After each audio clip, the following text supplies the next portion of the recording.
Speaker deputy speaker পদটা নাকি বিরোধী দলরে দিতে বলা হয়েছিল, যে বিরোধী দল আপনারা ডেপুটি স্পিকার পদটা নেন। বিরোধী দল বলছে যে না, আমরা পুরা প্যাকেজ নিব, পুরা প্যাকেজের মধ্যে আরো অনেক কিছু আসে, পুরা প্যাকেজ যদি আপনাদের না দেন তাহলে আমরা এর মধ্যে আসলে নাই। তো পুরা প্যাকেজ মানে পুরা প্যাকেজের ব্যাপারে বিএনপি ঠেকাটা কি? বিএনপি আপনি করে পুরো প্যাকেজ কেন দিব? আপনাদের সাথে আলোচনা করে আপনি করে কি দিবে না দিবে সেগুলি পরে ঠিক করবে। যেমন বিএনপি যে আপনাকে কথা শুনে আপনারা যেগুলি বলতে পারেন না বা পরে বলবেন, এগুলি ঠিক করেন, এগুলি যে বলে সেটা তো ওই যে শোক প্রস্তাবের মধ্যে থেকে কারে অন্তর্ভুক্ত করতে হবে এটা তার প্রমাণ না। আপনারা বলার আগেই তো সরকারের লোকিত হইয়া বলে দিচ্ছে যে এইগুলি এই নামগুলি শোক প্রস্তাবে অন্তর্ভুক্ত করতে হবে।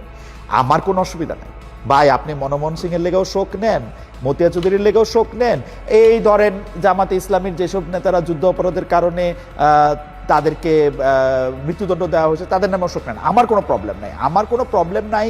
কিন্তু আপনাদের কি মানে ভবিষ্যৎ সেইটাও আমি আপনার একটু বলি, যে আশঙ্কাটা বলি। আশঙ্কাটা হচ্ছে এরকম যে ধরেন আইসিটিতে এইবার শেখ হাসিনারে ফাঁসি দিচ্ছেন না, তো সেই আইসিটিতে শেখ হাসিনা তো সুতরাং সারা জীবন বাইচা থাকবে না, তো নতুন একটা সংসদ আসবে, উনার নামেও শোক প্রস্তাব নেওয়া হবে। তার মানে আইসিটিতে কিছু হওয়া না হওয়া, কোনো আদালত কাউরে দোষী সাব্যস্ত না করা এইটা আরেকটা কম্পিটেন্ট আদালত কর্তৃক সেইটা বাতিল না হওয়া সত্ত্বেও সংসদ তার নামে শোক প্রস্তাব নিতে পারে, সংসদ তারে ভালো কইতে পারে, অসুবিধা তো কিছু নাই, তাই না?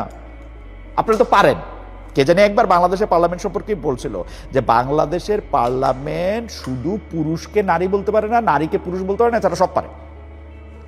তো এই ক্ষেত্রে বাংলাদেশের পার্লামেন্টে সংসদ নেতা দিয়ে আপনারা প্রতিস্থাপিত করতে পারেন।